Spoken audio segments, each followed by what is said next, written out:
Hello everybody and welcome to another War Thunder video, another tank review video for you today. This one is on the M26E1 premium tank. I looked through my, when I was recording some gameplay footage for this tank, I looked through my playlist of vehicle reviews and I thought I had done a review on this tank before, but evidently not. So, let's start with battle rating and rank, shall we? This is a rank 4 battle rating at 6.7 premium tank. Cost me around 7,000 eagles, I think, from what I can remember. This was the first premium tank I ever bought in War Thunder. When it was added, it was an absolute beast of a machine as well, although it's not quite what it used to be, unfortunately. So you get all modifications as standard, as you can imagine. Being a premium, shells, you get the armor piercing shot, high explosive, which is pretty much useless. M82, which is armor piercing cap ballistic cap shell, which has a TNT mass inside of it, which the AP shot does not. And and high velocity armor piercing. This is APCR. So this has penetration of 266 millimeters at 100 meters. The M82 has 202 millimeters at 100 meters, and the armor piercing 216 millimeters at 100 meters. So, the armor. Now, as I said, the Pershing is not what the Pershing used to be. I'm fairly certain they have done something to the armor of this tank reasonably recently, like say 2 or 3 patches ago, because when I got this tank, not when I first started playing on PS4 pretty much, it was very strong against most of the German tanks that you'd fight. So the frontal plate, 101.6mm thick, because the Americans can't seem to pick an even number, so they had to go for a fucking decimal. At the slope that it's at, dead center is 46 degrees, 138mm thick. This is, I'll check, I don't know if this is actually any better than Tiger 2 or not. I think it may be something similar, but the sloping is nowhere near as good. This spot here, it's only 110mm thick, because this is near enough flat, only a 25-degree angle. I don't know why it's doing that. There we go. Machine gun port is only 25mm thick. This is the weak spot you want to aim for on this tank, should you be fighting one. Failing that, fire for the lower plate, especially if the tank is above you and you can bring your gun up to shoot up into him. Front of the turret then. 114mm thick. Angle at 9 degrees, that's about as flat as it goes, 7-degree angle, 115 millimeters, but it is sloped obviously, so you're looking at from somewhere between 115 millimeters to, in the extreme cases, 223 millimeters, but people are going to aim level with your gun barrel to try and aim for the flattest part of the armor.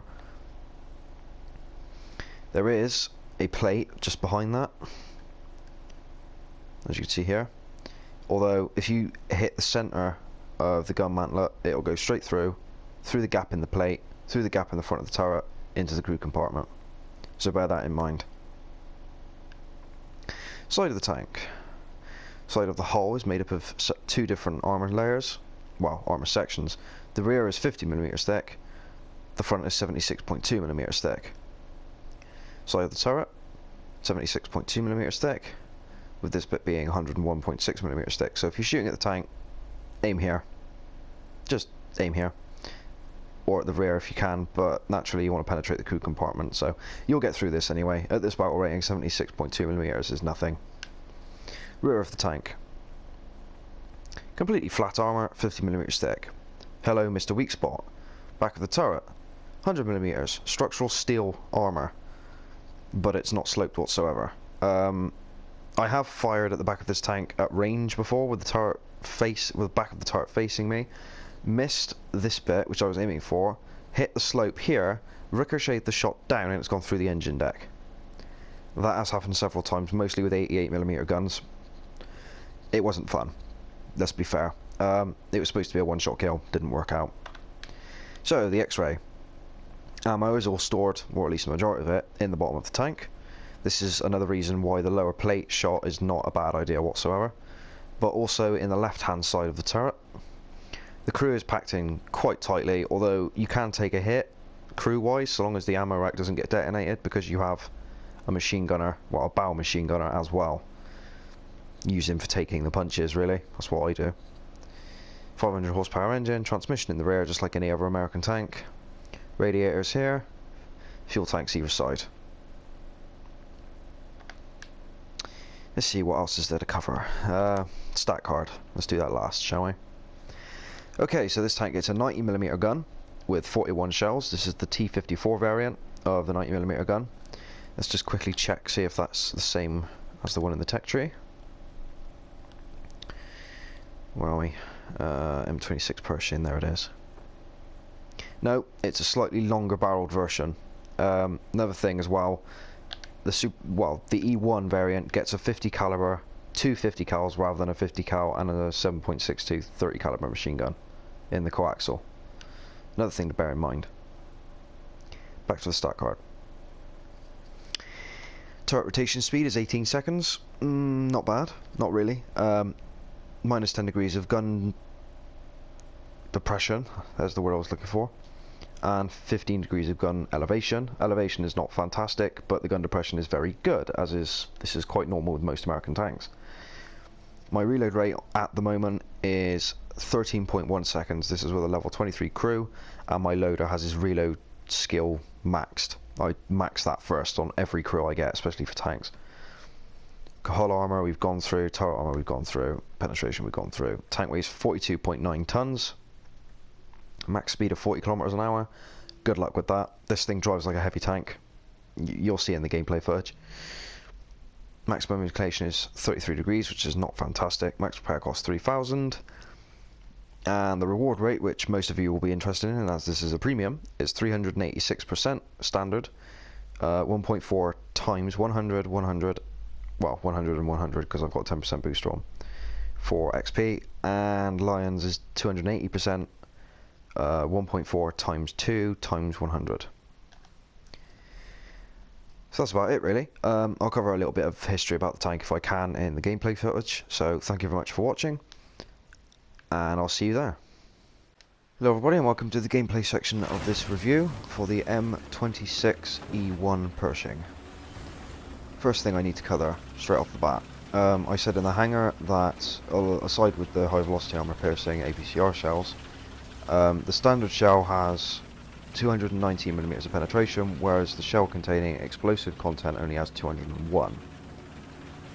You'll notice I'm not carrying any of the standard shells. The way I play this tank, I more or less rely on the explosive and the explosion and fragmentation of shells containing high explosive content to take out targets.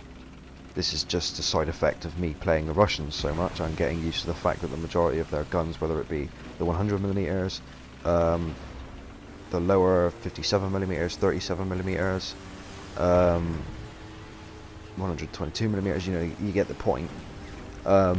Most of those shells carry some form of high explosive filler, which is why I use this shell.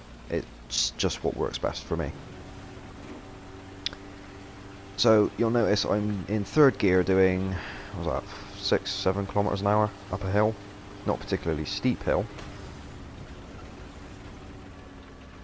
As I said in the hangar, this tank does drive like a heavy. It really does. The only time I think I've ever seen the 40 kilometers an hour speed limit is either going downhill or in a city map like Poland, driving through the middle of the town, or Eastern Europe, or on tarmac. Basically is the only time you'll see 40 kilometers an hour at best, and that's when you're going slightly downhill too. T-44 spotted. Don't want to rush shooting over the ridgeline. I want to see him. Take the lead, pull the trigger. Explosive filler in the shell does its work, takes the tank out. One shot kill. This tank was quite infamous when it was added for being a one-shot kill machine. I think this tank was added before the T-34-100, which, in my opinion, at least as far as premium tanks is concerned, took its crown. So a shot off the ass there. I don't know where that came from. I see it there on the hill behind me. Start rolling back, but he drives forward. Don't worry, we'll see him again in a minute. Take a shot to the front, take a shot to the rear, neither of which penetrate. I can't see where the target is, so I duck my ass behind this rock. Try and scout in the ridgeline, but I can't see anything. This tank with a damage engine is... it's like driving a mouse. It's not pleasant. So yeah, I got myself sidetracked there for a second. The T-34-100 has taken the crown of explosive filler shell, you know, taking out other tanks, in my opinion anyway. Ooh, an RU-251. I absolutely hate these things. One shot into the ass, you're not going anywhere, sunshine. That takes out his gunner and his engine as well, so he's not going to be shooting back. He starts trying to roll the tank backward, reload in, shot straight through the back of the turret. Good night, sweet prince. Justice. So, do I think you should buy this tank? As I said in previous reviews, my job as a content creator for War Thunder, not an official one obviously, but as far as I'm concerned, my only responsibility is to give you the information you need, or at least as much of it as I can, and allow you to make up your decision. It's your money, you can spend it however you please. I do like this tank. I don't play it as much as I used to. The only reason I'm playing this as well as the T-29 at the moment is because I'm trying to grind out the M26E1, the top tier tank for the Americans. I didn't see that in the corner of my eye yet, but I will now. That is a Panther F. That is a player, that's not an AI. Shot through the side of the turret, which probably should have exploded and ricocheted down anyway, but it went into the cannon breach. He starts backing up. He can't shoot at me, so I sit here and wait to reload. Kill assist. That was somebody J'ing out because they didn't want me to get the kill. Thank you very much for that, you fucking scumbag. Okay, so moving on. Dickheads aside. It's not my place to tell you where to spend your money, although this is one of my favourite premium tanks in the game. It was my first. You always remember your first. Same with your first girlfriend, your first car, and I could go on forever, but you get the point. It's got a special place in my heart, and it always will have, no matter how much Gaijin fucks with it.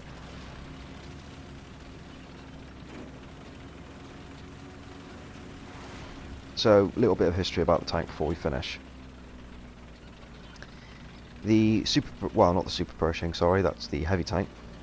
The Pershing tank was created in the middle of the 1940s during the Second World War. It entered service in 1945, just in time to push into Berlin. If you look on YouTube, there's actually footage of an M26 Pershing taking out a Panther in Cologne, in Germany. A lot of generals then were actually against the use of the Pershing or even its development because they figured it was a waste of resources, given that Shermans were doing just as fine. Although in reality Shermans were utterly shite, fighting Panthers, Tigers, Tiger IIs. But the American doctrine called for anti-tank guns to be used to take out tanks and tanks to be used to engage infantry. Hence why they didn't consider it a priority. So I get taken out here, fly a bit in my P-47, get a kill, but that's about it. Thank you very much for watching, guys. I hope you enjoyed the video. Please like, share and subscribe if you want to, or dislike if you don't. That's perfectly fine. And I will see you on the next video.